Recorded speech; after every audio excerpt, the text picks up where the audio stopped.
All right, guys, welcome to the second webinar in a series called the 5-Week Body Language Mastery Course. My name is Joshua Pellissier, and I am the author of the Tao of Badass, which is great. I almost said The Modern Gentleman there, which is not my book, but I do like that book.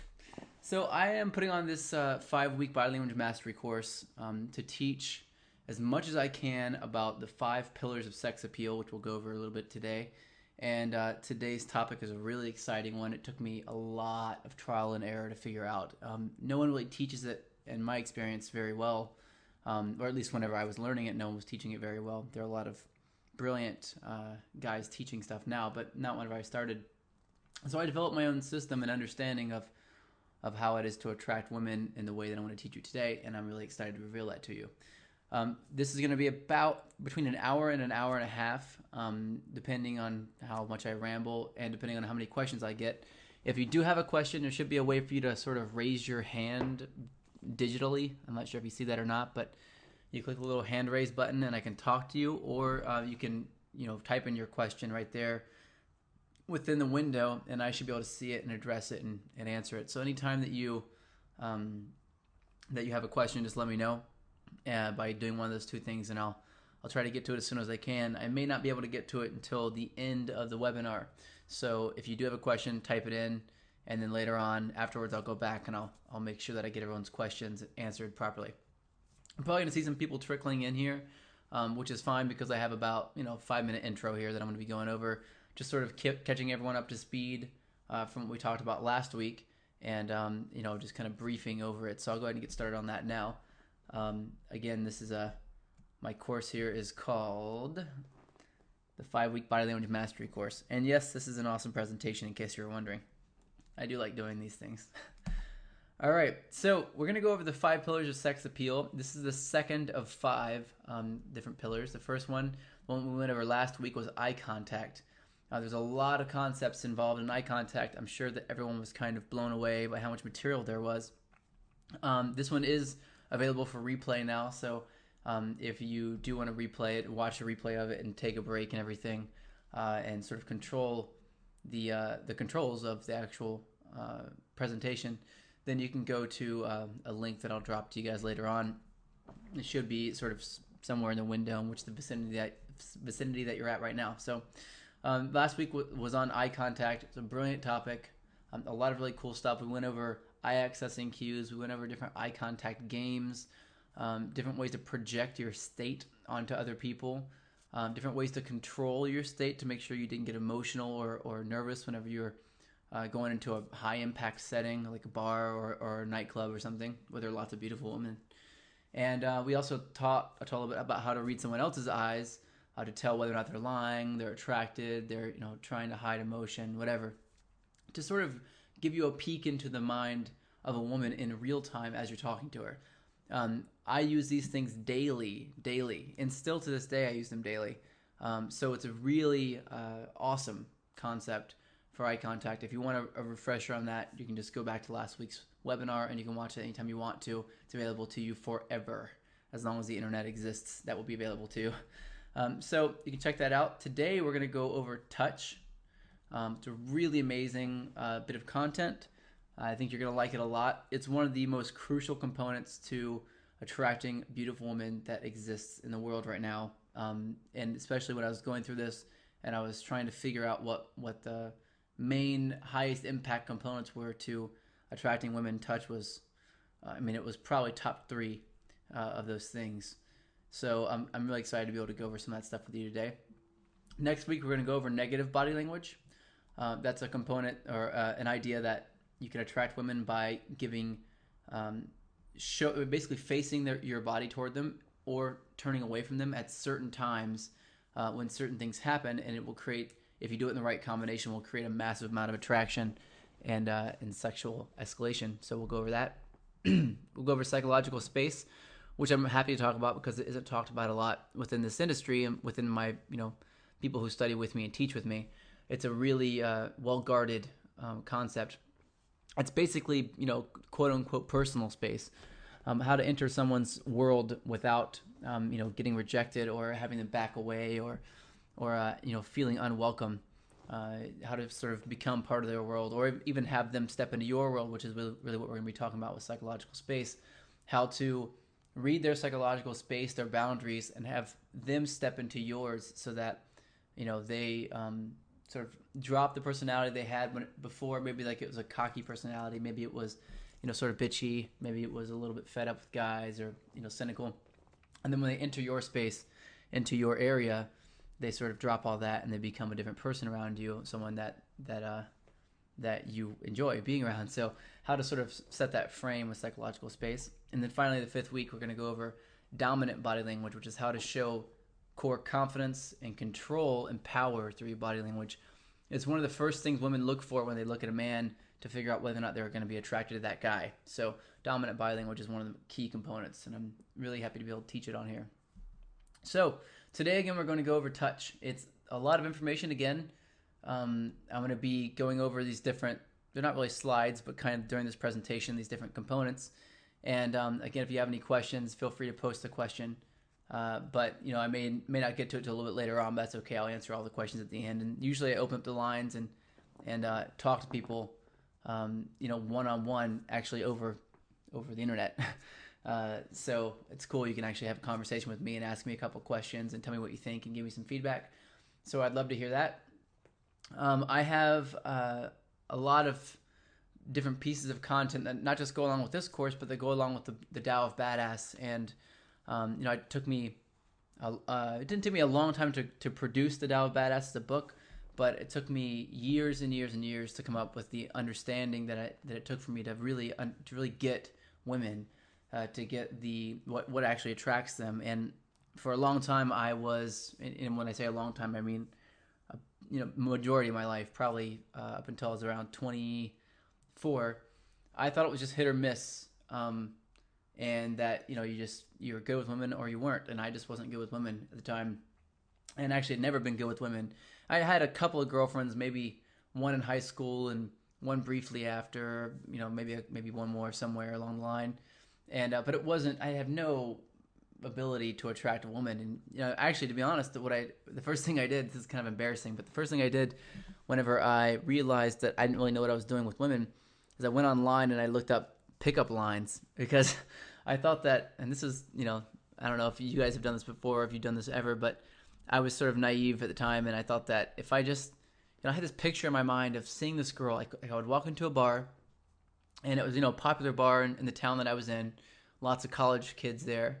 And I'd see this girl. She was like kind of stirring a drink at the bar.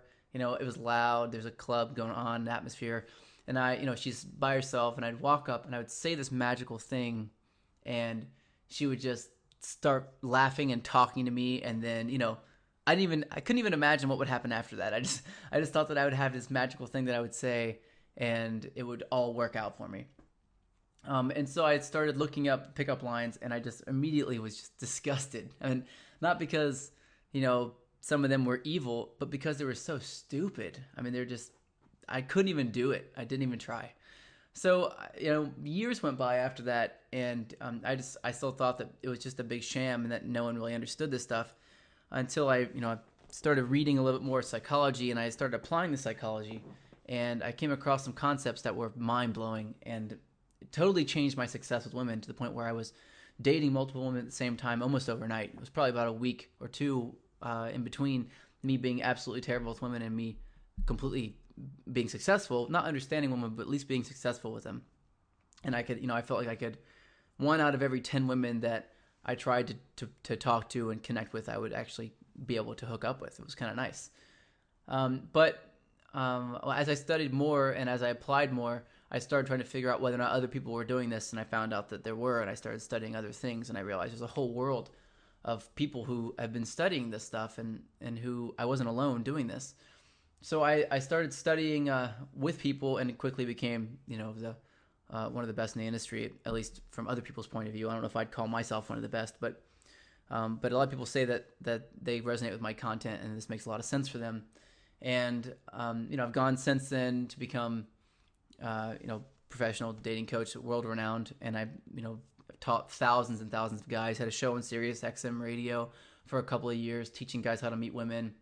did the whole celebrity thing and went on, Today Show, all these newspapers and all that stuff. And it was great, but my passion still lies with teaching what I've learned because, I didn't know it existed until someone taught it to me. So I'm really excited to be able to teach you something really focused today, and it's all about the art of touch.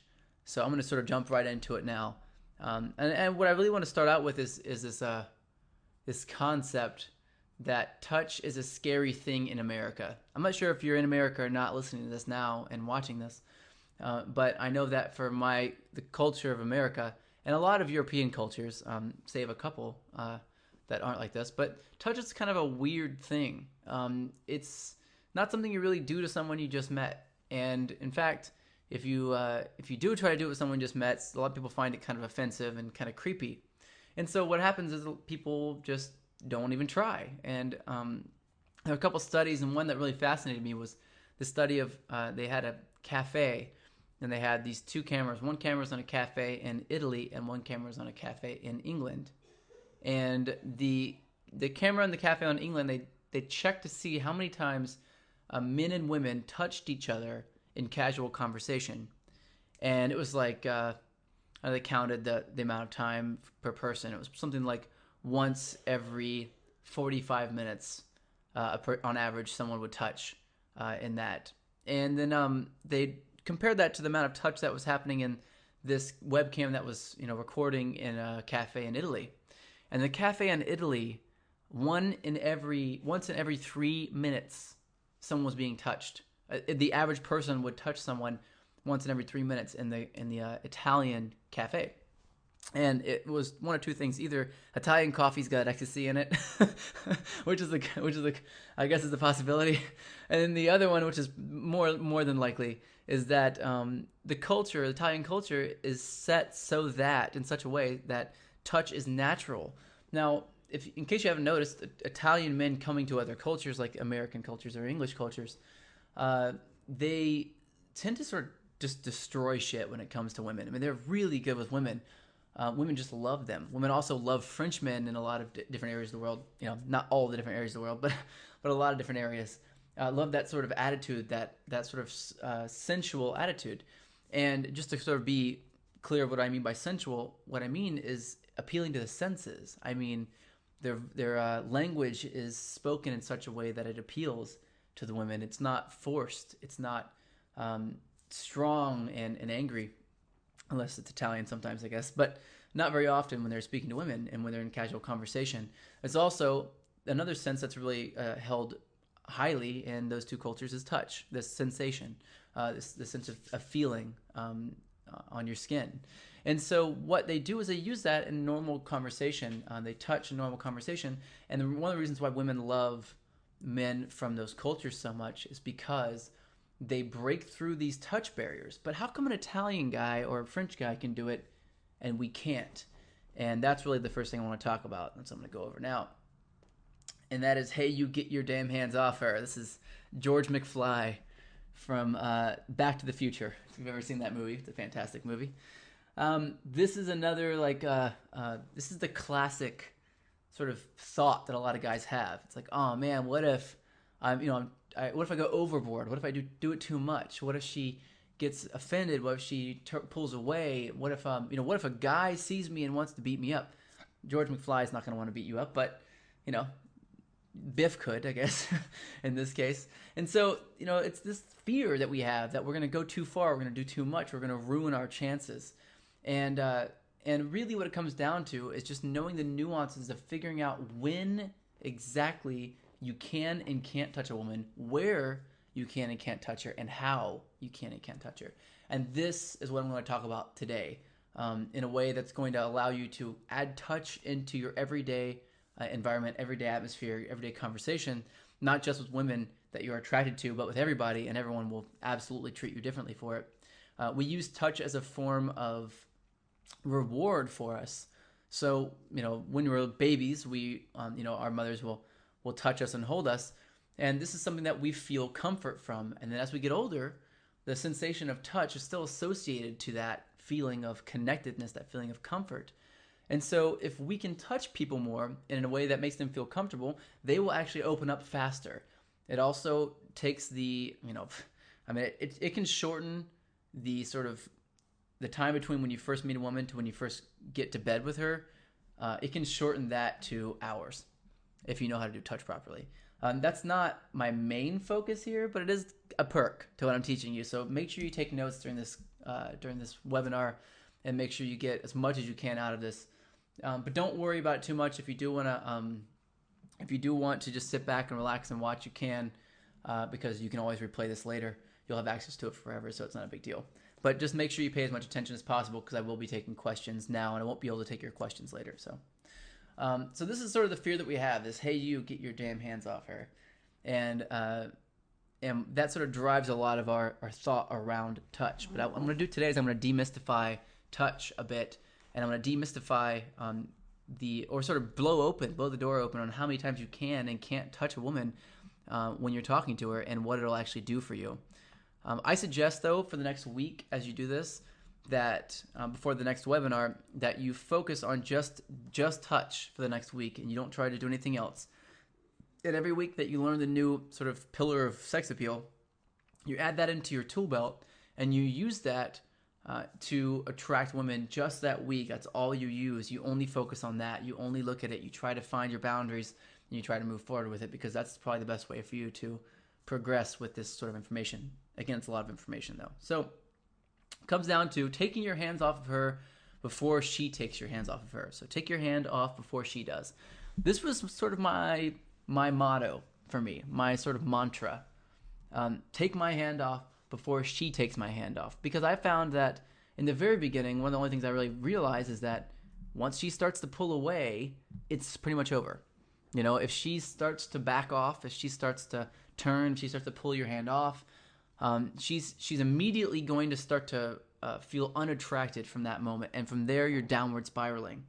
So what you want to do is know exactly when you can keep your hand on her and for how long you can, so that you take your hand off before she does. And then eventually, because you take your hand off every time, she'll trust you to touch her so much, she will be looking for a way to put your hand on her. And that's whenever you know you're sort of in the upper hand here in an interaction. That's the place that you want to be at. It's the place that you want to exist. So we're going to go over that today in great detail. But for now, I wanted to sort of throw this concept at you and let you know that sort of the general concept here, the general idea is to take your hand off before she does. So that's a really key component. So there are actually 3 different types of touch, and you have to produce them in a certain way, in a certain order, with the person that you're talking to, with the woman that you're attracted to. If you break this rule, then you will cross the touch barrier too early and too quickly, and you'll very likely get this repulsion, this pullback. It's also a really big sign to a guy who's nearby who may be protective. Let's say she's with a guy at a bar who maybe is their coworker or something, and you're talking to her and you're attracting her, and he sees you touch too long and she pulls your hand off. He's going to feel compelled to step in and stop you now, even if this has nothing to do with him, and even if there's no issue really. So it will really help solve a lot of problems that you may have whenever you're talking to women, not just with the women that you're talking to, but also with the surrounding people. So you have to win everybody over. Everyone has to feel like you are safe, comfortable, confident, and that they can leave this girl with you, not just her guy friends, but also her girlfriends as well. So a really, really crucial component. So there are 3 different types of touch. I want to go into them now. The first type of touch is called temporary touch. Temporary touch is essentially a concept that we accept touch from a stranger in small, bite-sized increments in the beginning, and only in certain places. And I'll get into where they are in a bit. But temporary touch is the first kind of touch. This is sort of the default mode for you. You should be touching everybody all the time in this mode. And temporary touch, what does that mean? Well, essentially it means you can touch someone for 1 to 3 seconds and then you take your hand off. It's not very long. It's not very long at all. In fact, it's a very, very short period of time. And again, these aren't hard and fast rules. You can break these rules. And sometimes with the proper indicators for you when you're looking at a woman, you can see which stage you're at. And I'll go into that a little bit later on. you can see which stage you can start in just by watching the way she's moving her body and watching the way she's talking to you and how she responds to your interaction with her. I've used this concept for touch, not just with temporary touch, but with the other types of touch as well, to meet a woman. And I know this may sound kind of crazy, so I understand if it's something that's kind of unbelievable. But I actually did it in the middle of a class. I was whenever I still did field work, when I went out with guys, and I would actually demonstrate for them how to attract women right in front of them. I had one guy, one of my clients, approach this girl, and he started talking to her, and she just turned her back to him, and she's done up at a bar. He just didn't really do it right. He went in just trying to break all the rules and see if he could get through, and of course it didn't work because it doesn't really work like that. So he came back and he's like, she's not giving me the time of day. Will you go in and show me how you do it so I can watch you? And I was like, well, I can, but if I do that, then I'm not going to be around for the rest of the field night. I just if I do that, then I turn it on, and then that's the end of it. So he's like, oh no, that's cool. I know, that's totally fine. I'll just watch you. So I walk up to her, and I use a series of movements that I'm going to teach you most of today. And there's some things that you'll have to learn a little bit on your own, or not on your own, but a little bit later on in other courses that I teach. But for the most part, was using touch and frame control, psychological space, to I said hello, and then within 15 seconds we were making out. I didn't know who she was. And I know it sounds crazy, but it happened. My client was blown away, of course. My student was, and he was just like, I'll never doubt you again. And I'm glad she didn't reject me right then, because I guess it's a possibility that she could have rejected me totally right there. That would have been sort of embarrassing for me. But it worked out, and I used a lot of these series of things.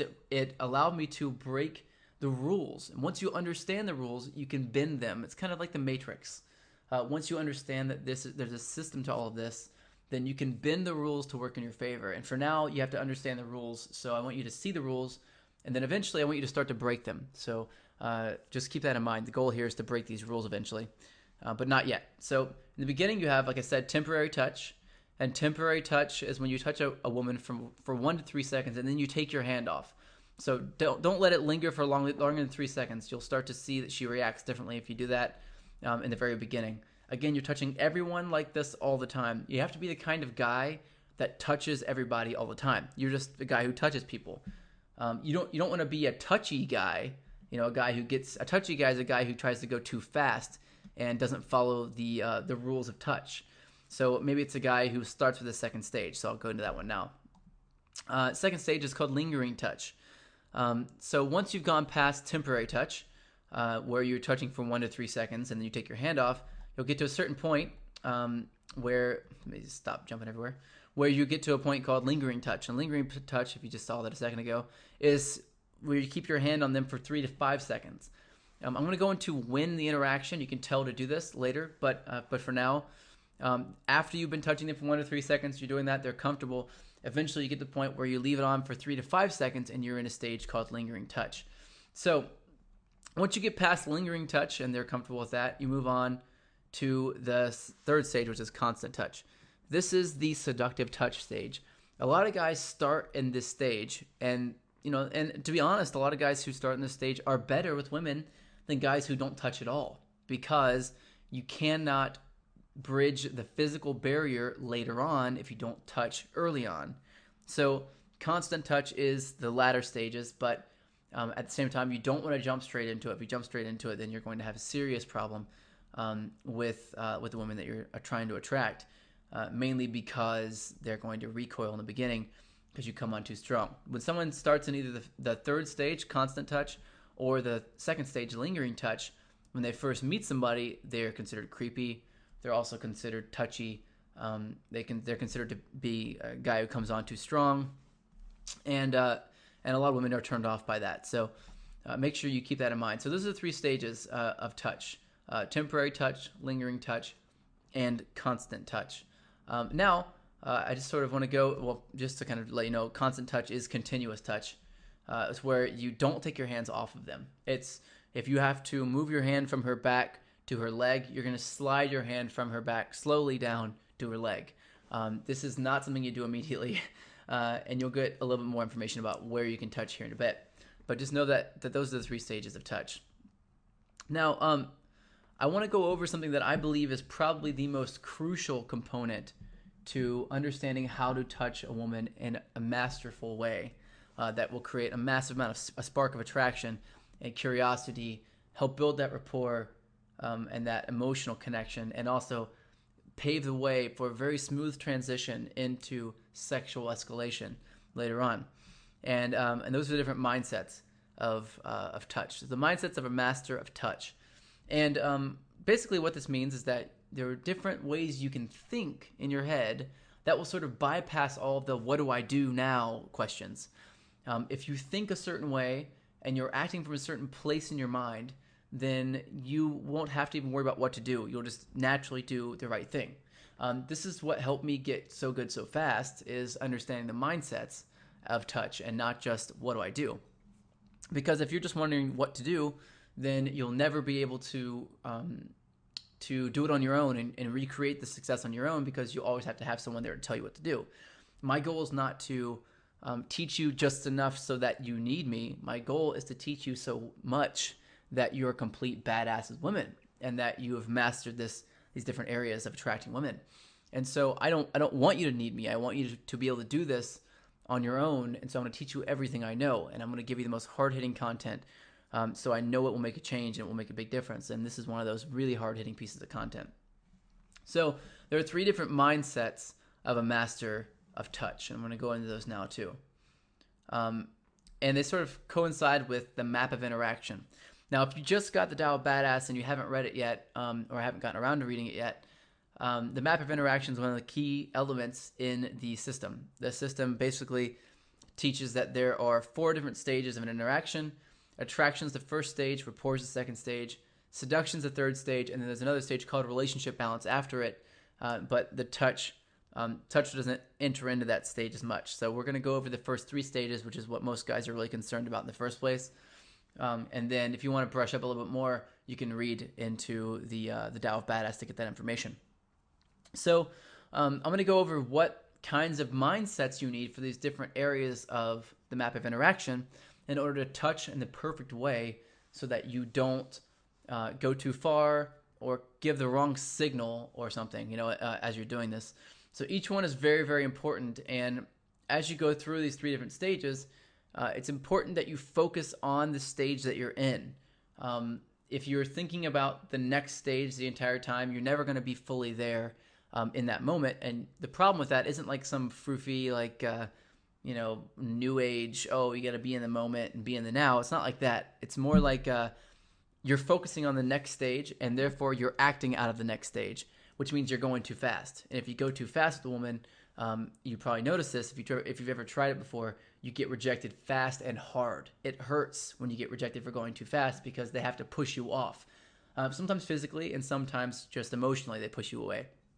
And it's a really shitty feeling, a really bad thing to have to experience. So you have to focus on the stage that you're in, and it all starts with the stage of attraction. So the stage of attraction is the curiosity stage, the stage in the very beginning where you're basically in this stage with anybody you don't know yet, that you haven't talked to. You're already in the stage of attraction. And as you go through the material in the Tao of Badass, you'll learn that attraction really has nothing to do with sexuality. It has everything to do with curiosity. And so during the stage of attraction, how do you touch? How do you touch someone that will make them curious? How do you touch to make them want to know more? And the way that you do that is you create a sense of non-neediness around your touch. And the way that you can do that without having to think about what to do too much is to have the mindset of a boy or a child. Now, what I mean by boy is, you're a little kid. When you're touching, you're not touching like, you're not acting like a child necessarily, but you're touching with the mindset of a child. You're touching with the idea that, this is interesting because I'm curious about it for now, and then if I get distracted, I'll just go somewhere else, right? A kid doesn't necessarily need that stuff as much. They get distracted very easily. They get, you show them one thing, they can't have it, they cry for 5 minutes, then they want something else, and they forget about that other thing altogether. So there's this sense of non-neediness around this part of your personality, this boy part of your personality. And this is why a lot of women are attracted to sort of insecure or immature men at times, especially young women, are attracted to insecure men. And the reason why is because they at least aren't trying to skip past this first stage. Attracting women is really one of the most amazing areas of study, because it's one of the only areas of our lives where, in order to be successful, all we really have to do is just not fuck everything up. And excuse my French there, but that's just the truth.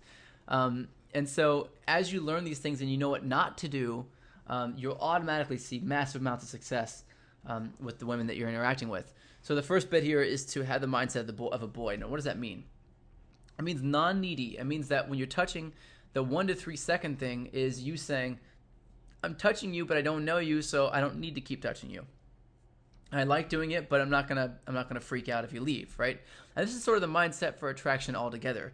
I like this, but I don't need it, and that needs to be sort of drilled and burned into your brain as you learn this material, because that's the information you're trying to send across to someone else, to the woman that you're talking to.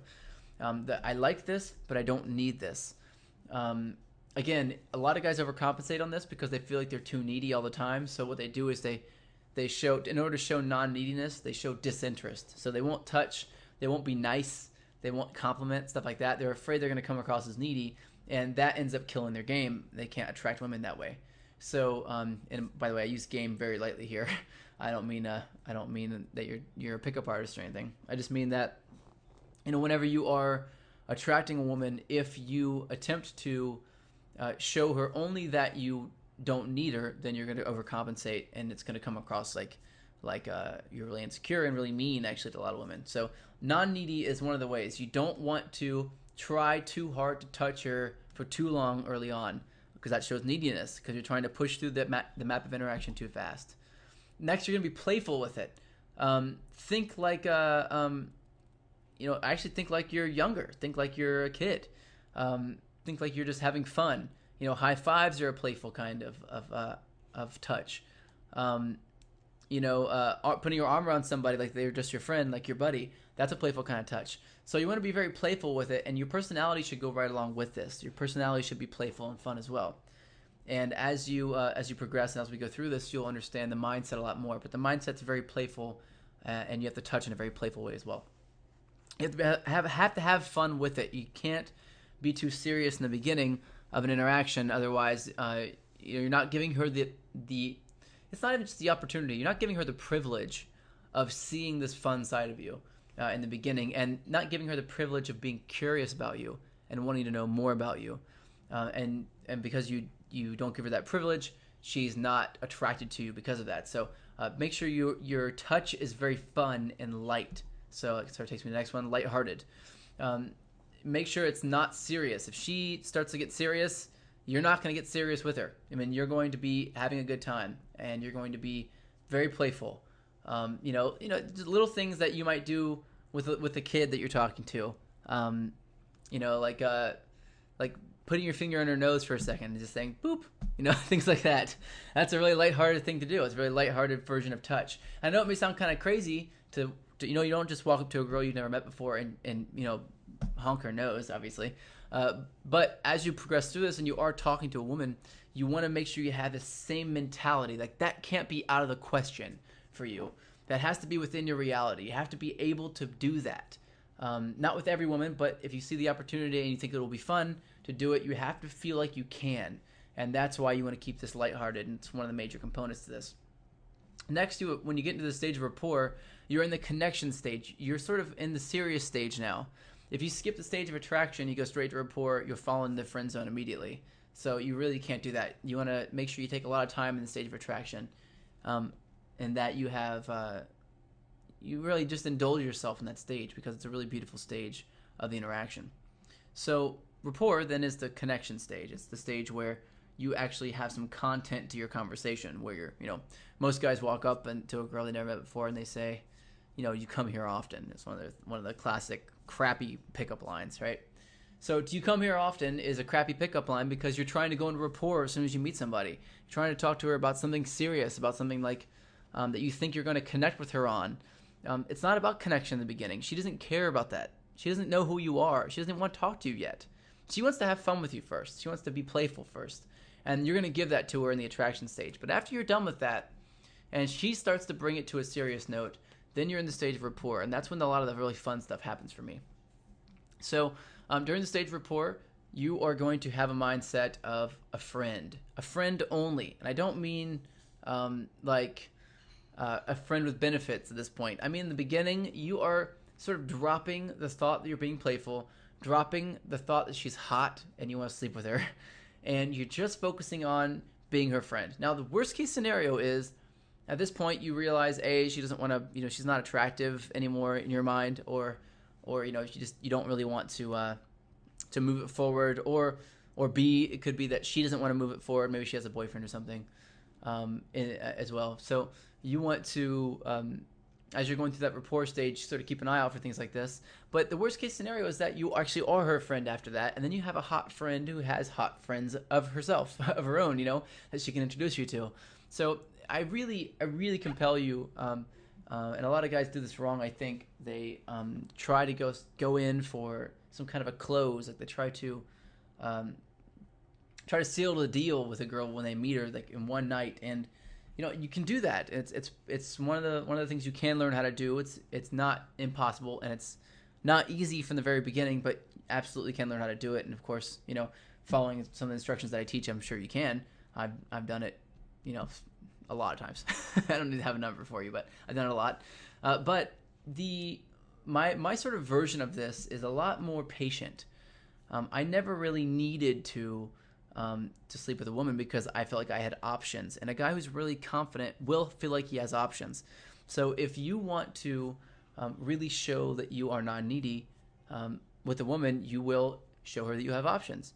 And one of the ways that you can show her you have options is if you don't need to sleep with her that night. You're okay just being her friend if that's how it is. It's not a big deal. So you have to let go of everything else. Forget the idea that you were thinking about sleeping with her. Forget the idea that you were having fun earlier and you're being playful. And now you're going to focus just on getting to know her. And a lot of guys either jump straight to this stage, or the guys who are a little bit better with women will skip this stage altogether, and then it all falls apart later on in the evening before they can actually get her to a place where they can get intimate with her. So this builds a lot of trust. So you want to have the mindset of a friend. What would I do for a friend here? A friend that's a girl, and that's what you'd be thinking about, not one of your buddies, when you're dude friends, because we harass those guys. They're the least lucky. So you want to have a very giving attitude. You want to share with her things that you want to give touch to her as like a gift. You want to be sort of consoling her if she's having a hard time, or it has to be very sort of understanding. It needs to be real. It needs to be something that is for you as you share it. It's like almost uncomfortable how real it is and how in your face it is. You want to feel like you are sharing with somebody something that you don't normally share, and she will pick up on that. And this is this is your mindset, so this will seep right into your touch, the way you're touching her. You have to be very engaging and focused, have very focused attention. A lot of my students in the beginning would not have the ability to focus and really give a woman full attention, and the ability to give a woman full attention whenever you're in rapport is what leads you into the later stages, the seduction stages, the stages where she's fully yours and she gives you all of her attention. So in order to do that, first you have to be very engaging during this stage. You have to be like a friend that's listening to someone else and is fascinated by what they're saying. Dale Carnegie's How to Win Friends and Influence People, one of the key components there was that if you listen to people and you're genuinely interested in what they say, everybody will want to be around you, including women. So you want to be very engaging and very focused, have a very focused attention during this stage. And you have to be non-wanting. You don't want to want something from her. Again, this is sort of that non-needy concept again. But here, you have to be okay with whatever's currently going on, and you have to not be thinking about how do I get this to the next step. If you're thinking how do I get this to the next step, she's going to be reading that in your body language. Last week, I went over a concept that I thought was a really, really important concept that I really hope I can get to go over a little bit more in the future with you guys. And that is that as you're in a stage and as you are connecting with someone in that moment, women are reading your minds. They are reading your body language on a subconscious level, and they're reading your minds. And so if you're thinking, how do I get her in the bed, or how do I go to the next stage, she's going to be reading that on your body language. You're going to start acting that way. You're going to look in a certain direction. She's going to pick up on it. She's not going to know what it is that you're thinking, but she's going to have a gut feeling, and that gut feeling will kill the attraction. So you do not want that to happen. So you want to be very non-wanting in this stage. And again, understanding and very open to what she has to say. I mean, if she says that she kicks puppies and hates babies, then you have to be like, oh, well, tell me more about that. You have to be able to be understanding of that and be open to it. So you want her to be able to spill her guts to you. You want her to be able to open up in a way that she's never opened up to another guy, especially a guy she's just met. And this is all going to be seeping into the way that you touch. And I'll go over exactly how to touch and where to touch in a bit. So next and finally is everyone's favorite stage, the stage of seduction. The stage of seduction, you're going to have the mindset of a man. And this is, I'm sure you know guys who are stuck in every single one of these different stages. I know guys who are stuck in attraction, where all they do is they're only playful all the time. They get really good. Girls are really attracted to them in the beginning, and then they lose that attraction almost immediately because they don't do anything else. I know guys that are only like the connectors, and all they want to do is walk up and really connect with a woman and like be their friends, and they get thrown in the friend zone over and over again, and they get stuck on the same woman forever, and they can't get over her. And then I know guys, a lot of guys who are stuck on the stage of like seduction, where they're being a man all the time. They come on too strong for a lot of women, and they just come across like dogs to women, and they try too hard, and women usually manipulate these kind of guys. So, but if you do it in the right order again, and you have a little bit of each one, you can do the right tool for the right job.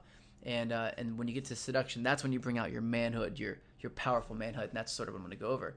You want to be powerful with your touch. You want to be strong with your touch. You want to be also playful again. So this is going to be interesting. This is interesting. It's a combination before of the playfulness you had during the attraction stage, and now sort of the power that you have in manhood.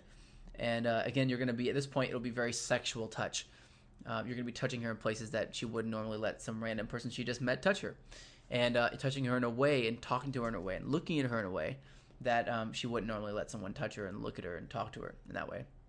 So once you get past those stages, you're going to be sort of gifted this seduction stage. And from here, most of the fun happens, in my opinion. And you have to have this concept when you're touching. Sort of the key component is to be strong but soft. This is very, very crucial, and I'll go over this a little bit later. You want to have that firm, strong touch while you're sort of in seduction mode. So she should feel like you're strong, but you should not be hurting her. You should be sort of cradling her at times. When you pull her closer, it should be, it should be as though you're not squishing her when you're pulling her close. A lot of guys don't realize that they're a lot stronger than they think they are, and women have, women are very, very delicate and fragile. And if you pull one in, especially the women that you're going to be attracting, probably going to be very gorgeous and hot women, and that usually means that they're very thin, or thinner at least, and fragile in some kind of way. And so you can't start out by just ripping her toward you and stuff.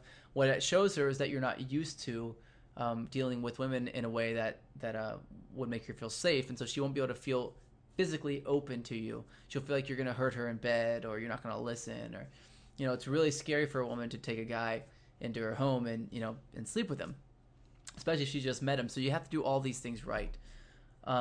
Now, basically, you want to give across the concept: I'm strong and you're fragile, so I'll choose to touch you softly. That's sort of the mantra. And again, that's softly.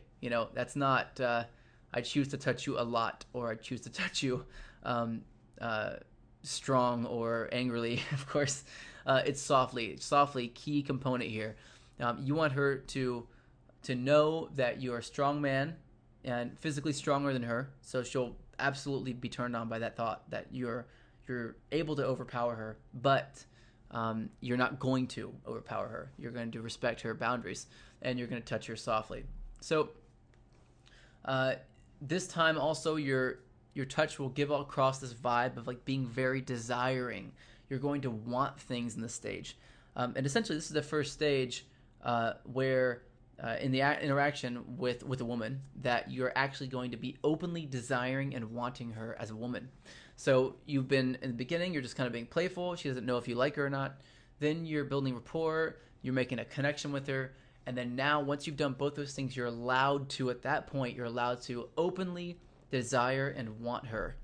You're allowed to say, what you want to do to her. You're allowed to say what turns you on about her. You're allowed to say a lot of stuff now, but you have to work your way to that point. You have to earn the right to get to the stage of seduction with a woman, and touch, of course, is a very, very big component of that.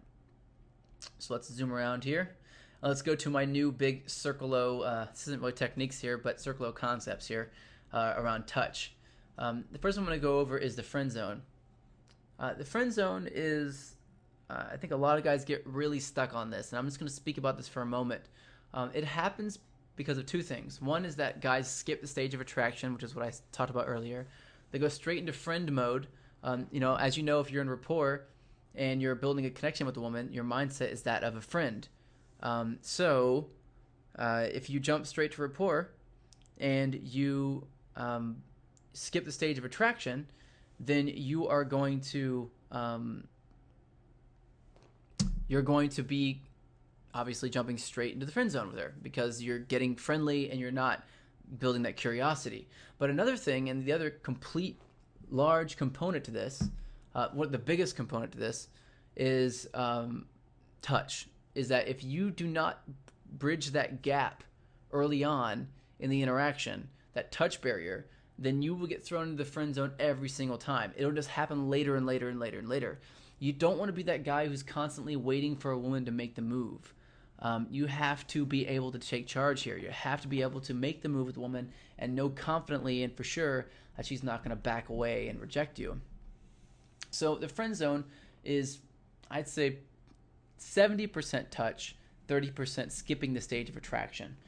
If you don't do both of them, then you're almost 100% going to go into the friend zone. And in case you don't really know what the friend zone is where you can't be more than just friends. You heard that "let's just be friends" speech from her, and it just is the worst thing in the universe. I've heard that several times, and God, it sucks.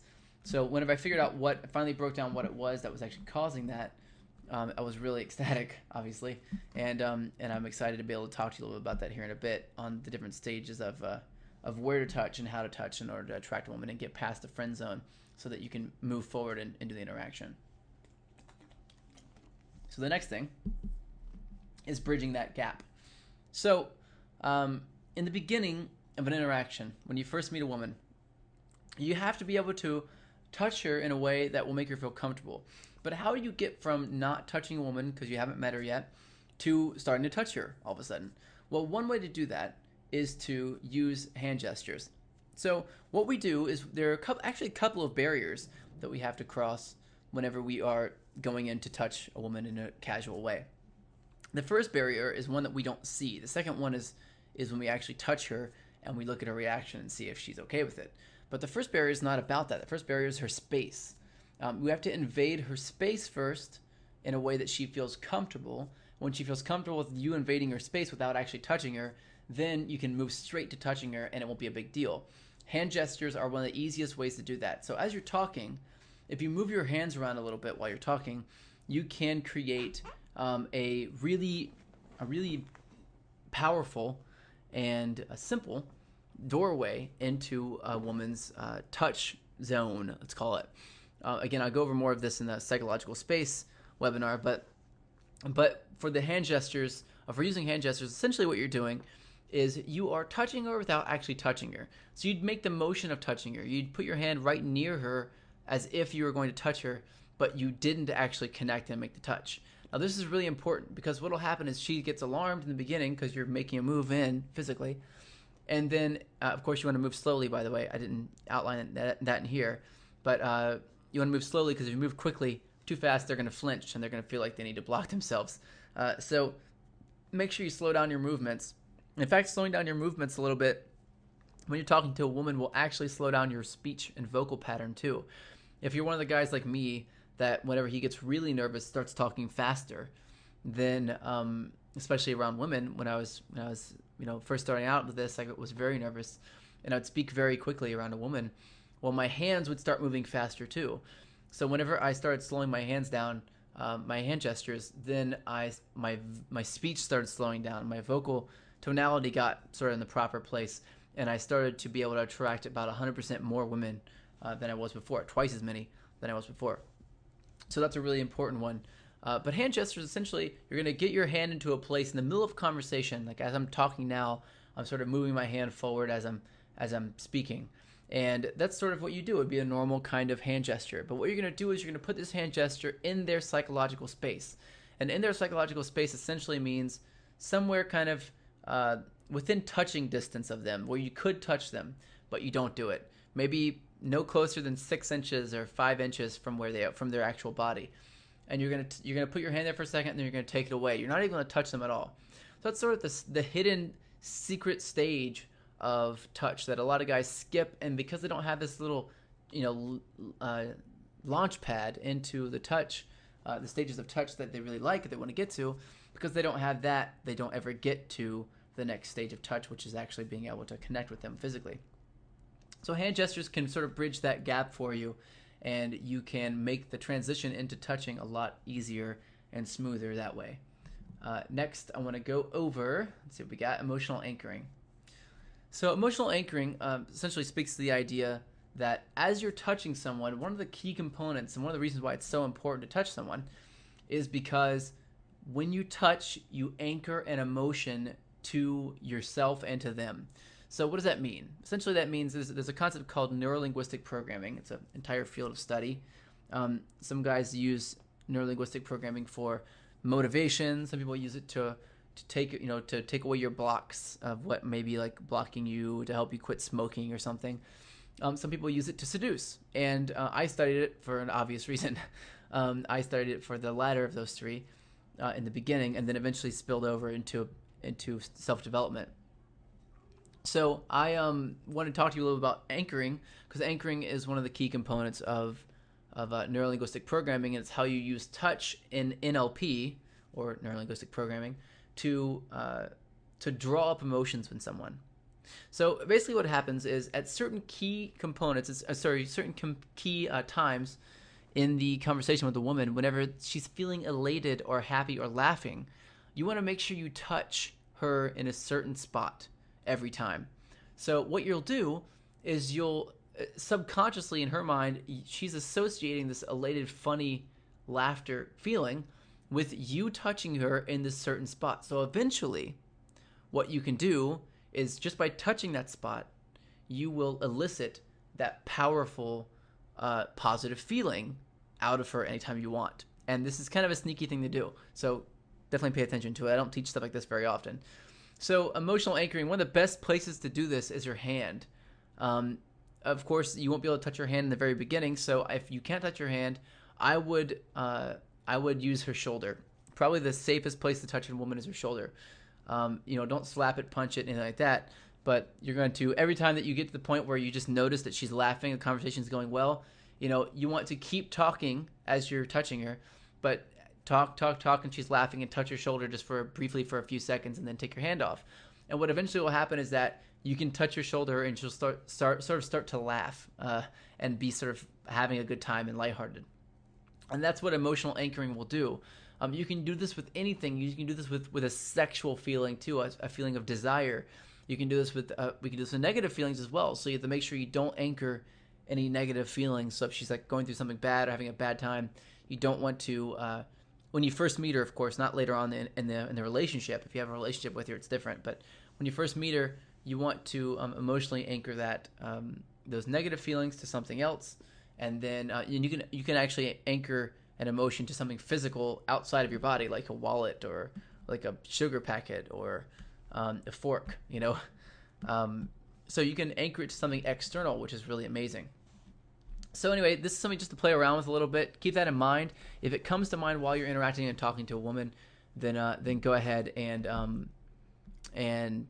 connect with her and go ahead and try and see if you can get this emotional anchoring down to the point where you actually can elicit the emotion from her. And it's a really phenomenal thing to learn how to do. The first time you do it effectively, you're going to be blown away. You're going to feel like you have freaking superpowers. I mean, it's going to feel like you're unstoppable from this stuff. It's a really cool thing to learn. And then, of course, you'll do other stuff after that, which will make that look kind of silly. So one of the key elements, I'd probably say if I had to tell you how to touch, some of the biggest mistakes to make in touch, this would be probably the first one, which is don't look at your hands. Don't look at your hands, and also don't look where you're going to touch. So if you look at your hands or you look where you're going to touch for an extended period of time and you don't talk during that time, this is creepy. Girls get really weirded out by this. Don't do this. I had to learn this the hard way. I don't know how I eventually came across it, but for me it was like trial and error when it came to touch because no one taught me. And so eventually I got enough concepts to learn some really cool things from some really advanced NLP teachers and things like this. And I studied with the longtime mentor of Tony Robbins, the guy who taught Tony Robbins all of his NLP and the things that made him a successful coach as well. And I studied under him as well. And a lot of stuff that he studied sort of plays into this idea that that you can touch, to learn how to touch properly. So one of the things that I think is really crucial is not looking where you're going to touch and not looking at your hand while you're touching. Guys who start out with this, it's really common that you will go to touch a woman and you'll be thinking about it so much that you'll actually be looking at your hand as you move it over, and then you're going to look at her in the face to see if she freaks out. If you do this, she will freak out. If you don't do this, you'll find that she doesn't freak out. Even though you do the exact same movement, you touch her in the same spot, she's not going to freak out. Why? Because she thinks that you're used to this. If you don't look at your hand and you don't look at where you're going to touch. But if you do look at your hand and you do look at where you're going to touch, she thinks that you're just trying this out and you're not actually good at this. And so she's going to think, since you are hesitating, that she should be reserved and she shouldn't move forward with this. I mean, I've used these touch concepts to do crazy stuff. I mean, I've to the point of having a girl grab my hand and stick it up her shirt on her raw breasts and I just met for the very first time, not a minute into the conversation, by being playful and doing this. So I know it sounds nuts, and I've told you a couple of crazy things that I've done today. I don't normally go into these, or springboard into these stories in the middle of a course, but I really want to show you what is possible with this. And I know it may seem kind of crazy, but you're going to learn how to do that yourself. And by following these rules, as you start to do it, just trust me and try it out, and you'll see amazing results from it. So again, key component, don't look at your hands, and also don't look where you're going to touch. So now let's see, we're going into, okay, good. So we're going to be focusing the touch with the palms of your hands and not with your fingers. So not with your fingers. Why is that? Well, because if you are focusing the touch, like the basis of your touch, with the palm of your hands and not your fingers, then you're giving her a flat touch. If you focus the touch with your fingertips and you put your palm and you squeeze with your fingers, you're going to end up grabbing her, and you can actually hurt a woman doing this. It may not seem like it's a big deal or something you don't want to focus on, but if you hurt her once physically on accident, you are done. It's over. You're done. Game over for you.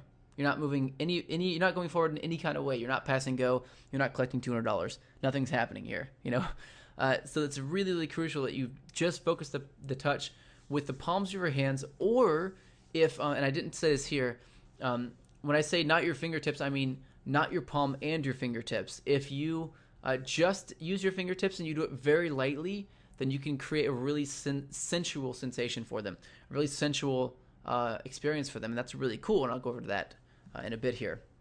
But again, not too much, not with let me see if I sorry, I'm jumping back and forth here. Let me make sure that I don't I'm not skipping anything.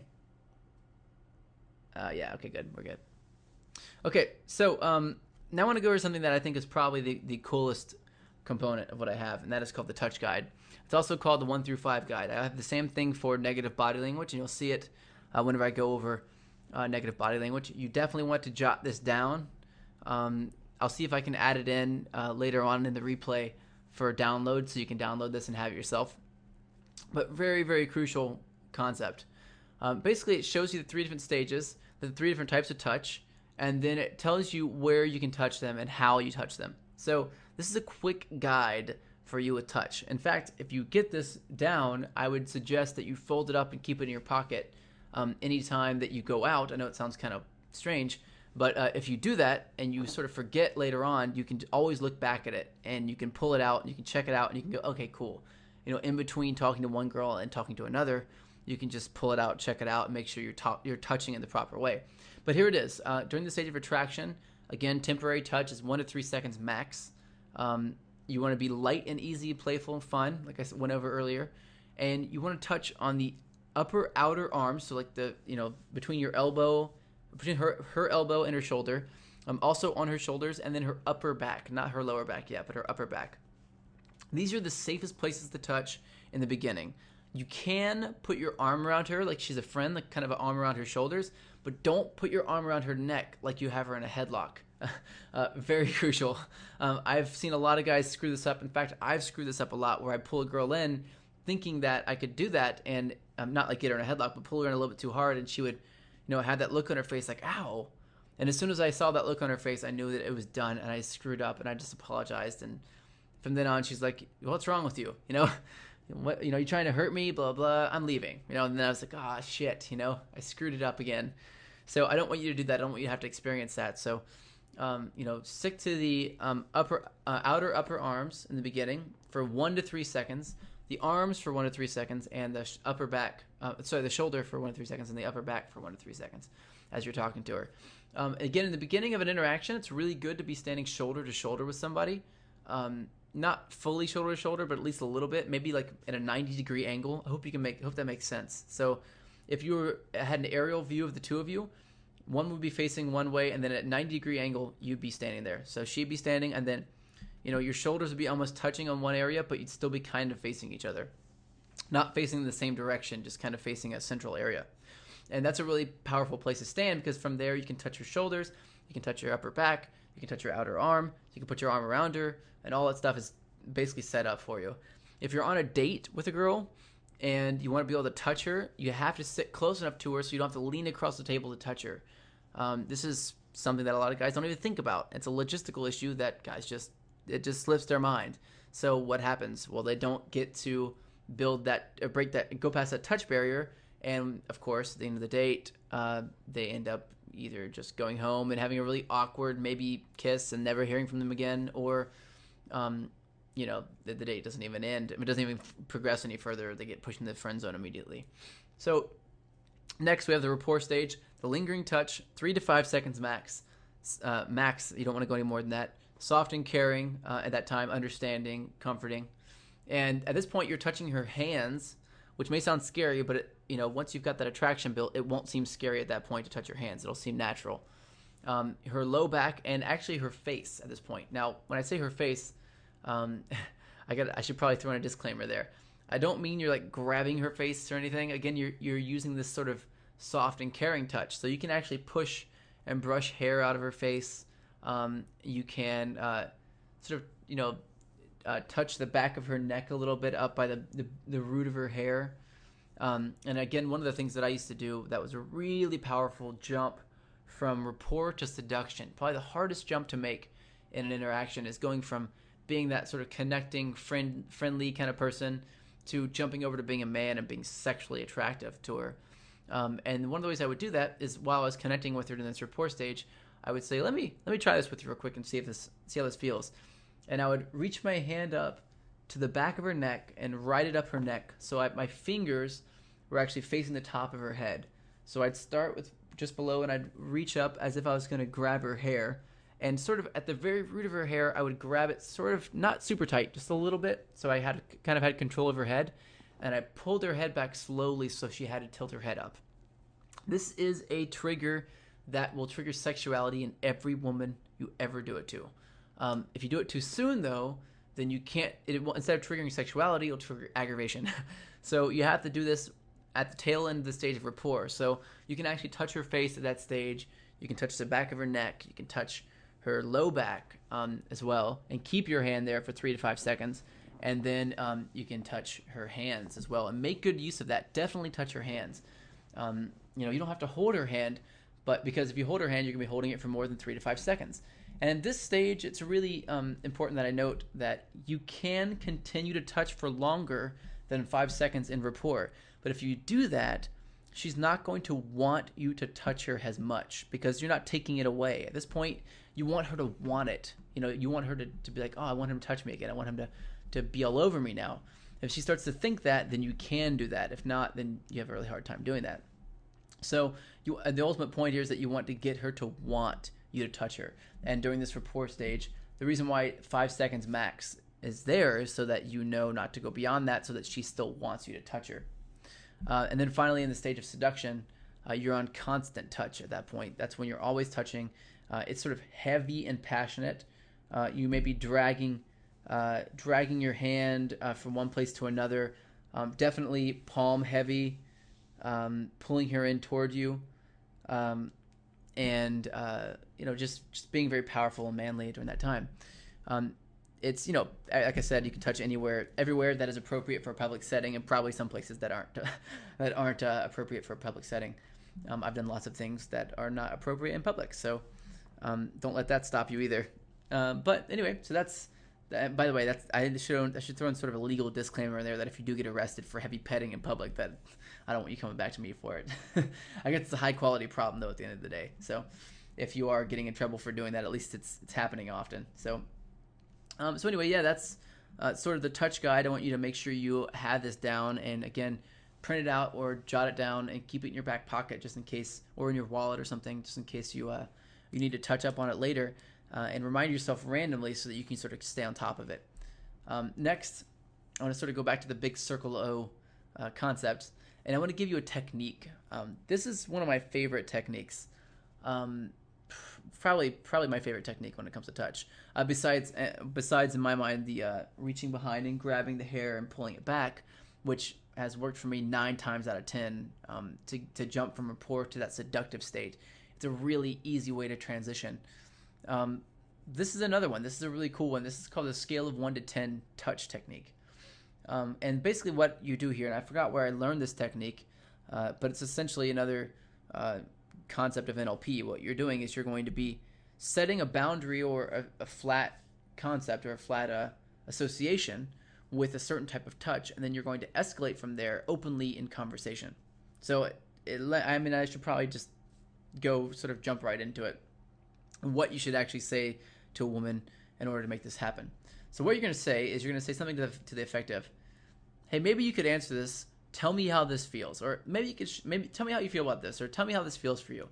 Or let me do this something real quick and tell me how it feels. So basically you're going to lead in with that really simple, hey, maybe you could answer this. Tell me how this feels for you kind of statement. Really simple. And then what you're going to do is you're going to say, on a scale of 1 to 10, how does this feel? And then you're going to touch her lightly with your fingertips on her outer upper arm, just for a couple seconds. A scale of 1 to 10, how does that feel? She'll say something like 5, right? Because it feels good, but it doesn't feel like 10, right? So what she's doing, and this is kind of interesting, she's now setting a numerical value to your touch. I'll tell you why that's important. As you escalate this, if touching her on the arm with your fingertips is a 5, then, kissing you is going to be like 100, on a scale of 1 to 10. And that's really what you want to get her at. You want her to start thinking about this and sort of calibrating how good this touch feels for her. And as time goes on, you should be able to escalate to the point where she's just completely overwhelmed by your touch in a really positive way. So that you're just touching her, her arm at that point, or just touching her hands, or her face, or the inside of her elbow. It's called your hinge on your elbow, which is a very sensitive area. So you're gonna do that first. On a scale of 1 to 10, how does this feel? She'll say 5, or even if she says 1, it doesn't matter, right? But usually they'll say somewhere around 5 or 6, just to let you know that it feels good. And then you go, okay, well, how about this? And then from there, you're going to, scratch her head or something very lightly. Scale of 1 to 10, how does this feel? And she'll say, oh, that's an 8, or that's a 9, And then you're going to say, okay, on a scale of 1 to 10, how does this feel? And you're going to start lightly, sort of very lightly, brush with your fingertips the inside of her elbow. So the outside of her elbow has very few nerve endings, and the inside of her elbow will have a lot of nerve endings. In fact, you can take the skin on the outside of her elbow and you can pinch it as hard as you want, and you'll barely feel it. Doesn't really hurt because you don't have a lot of nerve endings out there. For some reason, I don't know why we don't have a lot of nerve endings on our elbow. So, but the inside of your elbow, the hinge part of your elbow, that has a lot of nerve endings. So you're going to say, eventually you're going to say on a scale of 1 to 10, how does this feel? And you're going to lightly brush over the inside of her elbow. She's going to say, that feels like a 9 or a 10, right? So then at that point, you just leave it alone. You're done. You can continue with the touch. You can continue with the interaction. Just go, okay, cool. I was just curious about that. Anyway, blah, blah, blah, and keep talking to her.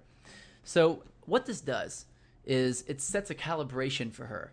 It sets a sort of standard for her that as you move forward and as you become sexual with her, and that feeling of the sexual touch or sexual interaction with somebody is so much more pleasurable than someone brushing the inside of your elbow, that she's going to have a mental and emotional association that's far beyond what she would have had otherwise. And that is sort of the point of this scale of 1 to 10 touch technique. So again, hey, maybe you could answer this. Tell me how this feels. And then you touch her and scale on a scale of 1 to 10. How does this feel? And that's the level at which you're gonna do that. Another really playful touch idea, and I do have a question, so I'll answer that in a moment. But a really playful touch idea is the concept of actually playing thumb war with somebody. Thumb war is just something you do when you're a kid. 1, 2, 3, 4. I declare thumb war. If you haven't done that, there's always some kind of like thumb wrestling game or hand game that you play whenever you're a kid. And what this does is it playfully breaks. Say you're talking to a girl, it's going well, but you're afraid that you're about to run out of shit to say, and it's not going to be fun after that, and she's going to be bored or she's going to leave. So what do you do? Well, there's a couple things you can do. One is you can launch into the scale of 1 to 10 touch technique, and another one is you can jump into a thumb war. It may sound kind of simple and silly, but and it is kind of silly, but it works very well. It will allow her to feel like she's more comfortable connecting with you. And again, by the way, you do want to actually win this thumb war, so you're not just going to do it and then lose and not worry about it. You're actually going to try to win the thumb war. So keep that in mind, and don't go crazy or anything. But if you have to cheat, then you have my permission to cheat here. So anyway, thumb war is really, really cool way of breaking that touch barrier in a way that allows you to actually hold her hand for an extended period of time without it being awkward or weird. And essentially, all of the concepts of touch are about you touching her in a way that's not awkward or weird. And that's basically what you're going to be focusing on. As you move forward, attention, where you focus your attention, and I kind of went over this a little bit in the coursework last week for eye contact, where you focus your attention is where she will focus her attention. This is the classic concept of a magician, that if they look in some direction, then everybody else looks in that direction too. Which is how come they're able to trick you into doing stuff, or trick you into thinking stuff that's not really real. They'll look at one hand, and the other hand they're doing something, but we can't draw ourselves to look into the other hand. Why? Because we follow people. They're leading us, and if they're looking in one hand, we are doing the same thing subconsciously. We can't help it. So what you're going to be doing is you're going to be directing your attention at something else as you're touching, so they're not looking at or thinking about your touch. They're just experiencing it, and that's essentially the place that you want them to get to. Next week, we're going to be going over negative body language, another really key component in the 5-week body language mastery training course. I'm going to go ahead and take some questions now. It was really great talking about touch today, and I hope that I can get to everyone's questions here. I have a few of them lined up already, and I probably won't be able to get to all of them, but I'll just pick a couple. And it was really obviously my pleasure to be able to teach you this stuff. If you have any questions whatsoever, you can feel free to comment as well on this video. This when this is replayed, which you'll see, you can comment below, and I will actually come back to that page. I'll see that you comment. I get notified when comments are posted, and I'll come back and I'll actually have a conversation with you about the different stuff that's going on, the different concepts or questions you may have. So got a question here. Okay. Okay, yeah. So Franklin asks me, when you're doing this, and he's referring to the scale of 1 to 10 touch technique. When you're doing this, he said should you still be looking in that place, or is this should you not be looking at that place, or is this the exception? That's a really great question. I would test this two ways. I have tested this two ways. One is looking at that part of her arm, and the other is looking at her. Now, certain women will respond to certain different reactions. If you're looking at her arm as you're doing this, women who are sort of shy will react better to you looking at her arm. And the reason why is because she'll feel open to sort of freely express how she feels, and then the sensation that she has by you just looking at her, the inside of her arm. And if you look at her directly, if she's shy, sorry, just one second, I got distracted there. If you look directly at her and she is shy, then she will automatically sort of repress what she's feeling, repress her delight, her excitement around this touch, and she'll automatically tone it down as well. And you don't want that to happen. You want her to feel free. So if she's like a really open and talkative person, then feel free to look at her face and look directly at her eyes as you're doing it, and sort of have that like power, that like I'm causing this feeling to you. I mean, really think about I'm causing this sensation, and sort of bring that to her. Let her know that's what you're thinking. And if you think that in your head, that's what she'll definitely know that. So definitely focus at that. And if she's open, but if she's not open and kind of reserved and kind of quiet and shy and introverted in a sense, then you want to look at the hinge of her arm or wherever you're touching, doing the 1 through 10 scale of 1 to 10 touch technique. And yes, Franklin, that is an exception to that rule. You can actually do that. That's a really, really good point, and I'm glad you brought that up. I'm going to go ahead now and open this up to anybody who may have a question. If anybody does, you can feel free to do that. You can just raise your hand or do whatever to let me see that. I will be replaying this. Let me see if I have anybody else on here that I may want to go through here. I'm just going to ask a couple people one at a time here and see if I'm just going to randomly call people out and see if we can get some questions here. We have a guy named Michael Finch. Michael, are you there? I know you're there, actually. I can see you. But if you have any questions at all, if you could, go ahead and type a question into the question section, and I'll answer it. Yeah, okay, so it says you do. Cool. All right, so go ahead and why don't I do this? Do you mind if I unmute you? Go ahead and send me a message and let me know if I can unmute you there. And we can just have a conversation as long as you don't mind everyone else hearing. You have no mic. Okay, cool. So go ahead and type your question, and I'll answer that. Anybody else who has a question too, you can feel free to type that in, and I'll get to you as well. But I'll wait for Michael, and then I see Franklin's got another question that I'll get to him about. So I'll just wait for that. I'll take a drink break here. All right.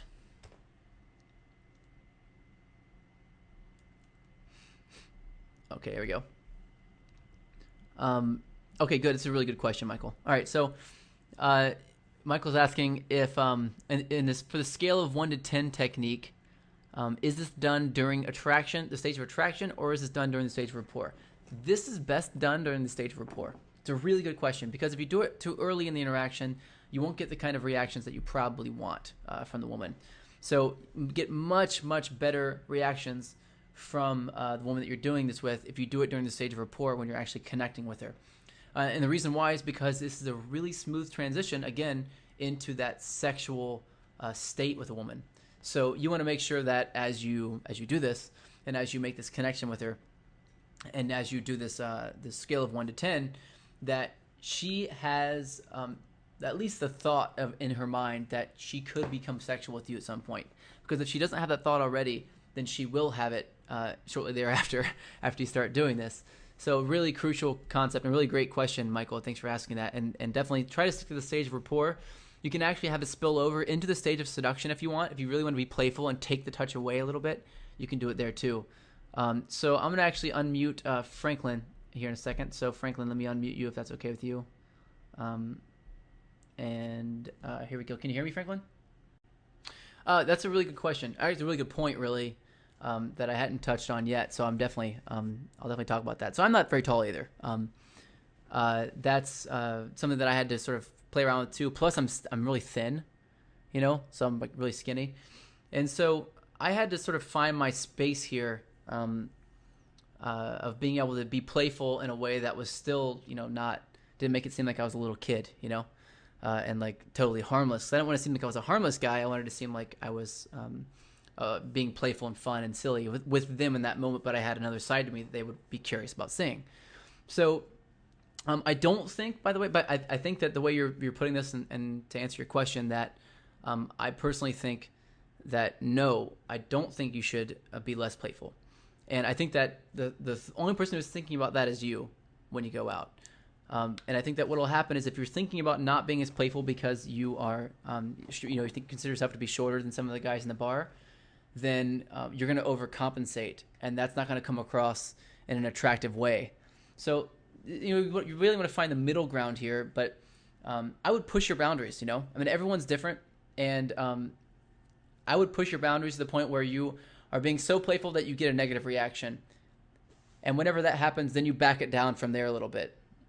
Instead of sort of bouncing back and sort of compensating the other way, I would do it that way. I would have it so that, you go so playful to the point where you are, it's actually negatively affecting you, and then you step it down a couple of notches from there, and then keep it at that point.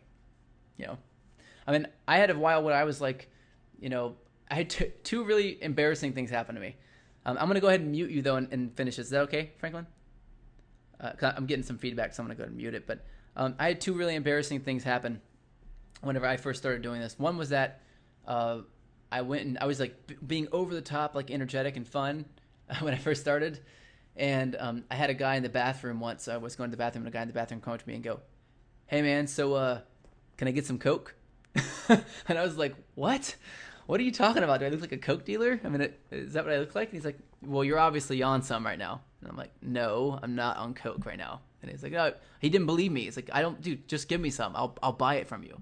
I'm like, "God, man, no, I'm sorry." So as soon as I heard that, I was like, "Oh shit, this is not the kind of thing I want to give across to people." So I toned it back a little bit from there. And another thing that I got was I had a lot of women thinking that I was gay in the beginning, because I would, I'd be really playful and fun, and no straight guys are that playful and fun. So I had a thing I would say, and it was just awesome. It worked so well. Anytime someone ever asks you that when you're being playful, "Are you gay?" or asks if you're gay, instead of being offended, whatever, just say the following phrase: "Do I kiss like a gay guy?" That's all you have to say. "Do I kiss like a gay guy?" and then go in for a kiss. And I swear to God, it'll work 9 out of 10 times. It's mind-blowing. I've used this so many times. It's amazing. It's really, really, really funny. So do I kiss like a gay guy if you ever get that? So no fear there. Just go in and be as playful as you want to be in different situations. I got another question here from Philip. A couple parts, it looks like. One is, okay, so he's asking, if you talked about bars, what about touch in other environments besides bars, like bookstores and maybe cafes and stuff? Well, that's a really important concept, because when I'm talking about being high energy and stuff, you really only want to go in just being slightly higher energy than the group that you're going in to talk to. So you don't want to go in super high energy into a place or group with people who are kind of quiet and low energy. You want to go in just slightly above where they are. So if you're in a bookstore or a bar, or in a bookstore or a cafe or someplace like that, touch is the same in all of them, but the level of playfulness and the level of rapport will be different. So in a bookstore, you're going to be playful in the beginning, but you're not going to be loud and playful. You're not going to be as energetic. You're going to move slower. You're going to be looking a lot more directly in her eyes. You're not going to be using as much, and we'll get into negative body language next week, but you're not going to be using as much negative body language where you're turning away as well, and I'll tell you exactly how to do that. So if it's a lower energy environment, then you're going to tone yours down some, but you're still going to be just as playful, and you're still going to touch just as much, if not maybe even more, in a bookstore and in a cafe, because in that environment, it's a safer environment because it's usually daytime. So they're going to feel like, okay, well, he probably doesn't think that this is going to lead to sex. Women have their guards down in situations like that. So, you will be able to get in there, and you'll be able to sort of draw out of her a lot more safe reactions than you would at nighttime. You don't have to sort of hit as many barriers. Another question you have is, what about touch in a different time frame or limitations? So I'm guessing, Philip, that you mean by this, What if you don't have a lot of time to touch? Is that what you're asking? I'm not really clear on that question, so maybe you could clarify that for me. You said it's what about touching different time frame limitations here? I'm guessing you mean like in the bus, train. Okay, gotcha. So like a grocery store in line or something. Always start at the same level. Always start with temporary touch, and do this with everybody you meet everywhere. So I mean everybody, dude friends of yours, you can do this with, because you're not being weird. It's just like you're touching, just like you would a buddy of yours. You know, guys, you might slap a little harder on the shoulder or whatever. But you want to get to the mindset and the point where you are just the kind of guy that touches people when you talk to them in a comfortable way, but you just do that. That's what you do. So when you think that way, it's the same kind of touch in the beginning everywhere. And what you're doing is you're starting with temporary touch, and you're gauging her receptiveness to that temporary touch. If she's not receptive whatsoever to temporary touch, you back off and you start with the hand gestures, and you go back to the hand gestures again, where you're just invading her personal space a little bit with your hands every once in a while. And when she's cool with that, then try, as you're talking, and again, this is all as you're having a conversation, then you try going in and touching temporarily every once in a while as well. So a really good question. And then one more question here. I think I only have time for one more. If you do have a question, though, you can go ahead and write it now, and I may have time for it, but I probably only have time for one more question here. Philip, you had another one, so I'm going to go ahead and finish this one off. Is there a way to use touch to interrupt her, like if she has her headphones on or if she's reading a book? Yes, but don't do it. There are lots of ways to do that. The safest way to do it, if you are going to use touch to get someone's attention, is as soon as you touch her, touch her on the shoulder lightly, and then as soon as you touch her, face in the same direction as her and point off somewhere. Now, this sounds kind of weird, but you're basically like you're going to be pointing at something in the same direction that you're both looking at this point. So you both turn, you touch her, she takes her headphones off, and she's kind of startled, right? But if you're facing her right there, she'll have to back away, right? You don't want her to have to back away. So you touch her, and then right as she's taking her headphones off and turning around to look at you, you're going to be turning as well the same direction she's looking, and you're going to be pointing at something and leaning sort of toward her and looking off in the distance. Now, usually some way to do this is to go up. I've actually walked up to women, and I swear to God I've done this. I'd touch them, and they were distracted. They'd turn around, and I'd turn and point, and I'd point at something, and I was pointing at nothing. And I'd be like, hey, I'm pointing somewhere else. And I go, you look really cute over here, so I thought I'd come over here and say hi. And then I turned around and looked at her, and she was like, hey, well, thank you. What's your name? Blah, blah, blah. So what I did is essentially I just don't want her to have that gut reaction in the beginning of like, who are you? What are you doing here? Am I in danger? Should I leave? Can I trust you? You don't want her to have those thought processes. So I would turn, I would point, and then I would turn back around, and I would be saying something that had nothing to do with what I was pointing at. Nothing at all. So definitely a really good way to interrupt someone, interrupt her and get her attention. But again, you have to misdirect your attention too. You have to sort of turn it and face it somewhere else, sort of redirect that energy somewhere else into a different direction.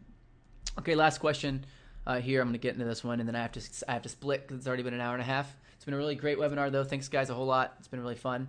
The last question is it okay to give girls the sort of buddy shoulder pat when trying to give temporary touch?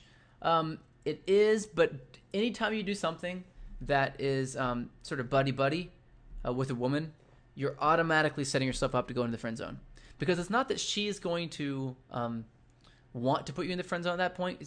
She's gonna think that you want to put her in the friend zone at that point, and that's gonna force her to start to reconsider whether or not she should even go for you, or she should be attracted to you, or whether or not you're gonna be attracted to her. And so you can do the sort of buddy shoulder pat, but do it in sort of a silly way, like a sarcastic kind of way. Like if she says something that it doesn't make any kind of sense, or like she's like talking to you and she starts to fumble with something, or like says the wrong word and starts laughing, you can do sort of the buddy shoulder pat and just go, it's a good thing you're hot, or I'd have to leave, just joking around with her. And you can do that, but make sure it's a joke. Make sure it's not like a serious, like, hey, what's going on, buddy? That's a little bit too aggressive for women. It's not the same thing. You do it for guys, but you don't do it for women. So definitely a really good question. Thank you so much for that question. That's a really good one. And Franklin, send me some props here. So thanks, Franklin. I appreciate that. It's my pleasure to give and Michael too. Thank you very much for giving me props, man. Thanks for that. And I really appreciate being able to have this time to be able to show you guys this stuff. So I'm here for you as you learn this, and since you're one of the lucky people who got to get on the this 5-week body language mastery course, whether you got it straight up or you got it as part of a bonus package, depending. I'm really happy to be here teaching you. So any questions you may have, any sort of direction, any feedback you have, email me at joshua@thetaoofbadass.com, and I'll get that directly. It goes straight into my inbox. I won't be able to respond to everybody, but I'll respond to as many as I can. And any kind of feedback is great. So, last week someone asked me to take a break in the middle, and I didn't do that. So, sorry about that. So, but you will be able to replay this later, so it's not that big of a deal. Again, thanks guys very much. It's been my pleasure and an honor to be able to be here to sort of be the person to help you get to sort of usher this knowledge to you. And I'm fully devoted to helping you along the way. So, thanks again, and I will see you next week, where we're going to be talking about negative body language, and every week following that. And again, I have the option for, and this really depends on everyone's involvement, the option for a bonus week that I'm thinking about throwing on. I have an idea about what I want to talk about, but I really have to see a lot of engagement and a lot of questions. And like, this is really great having a back and forth to make sure I know that everyone's really interested. So if we get there and I feel good, I may have a couple of contests in the meantime to get some guys, maybe have a survey that you guys can fill out, so that if I get a certain number of surveys back, then I'll do that bonus one. So I'm not going to tell you what it's about. It's a surprise, but it's one of the areas that if I had to say there were 5 pillars of sex appeal, this would be if I had to say there were 6 pillars of sex appeal, this would be the 6th one. This is the sort of forgotten pillar of sex appeal. So really, really cool, and I'd love to teach it. So I definitely want to get more of this interaction. So thanks guys very much, and I'll see you all next week, same time.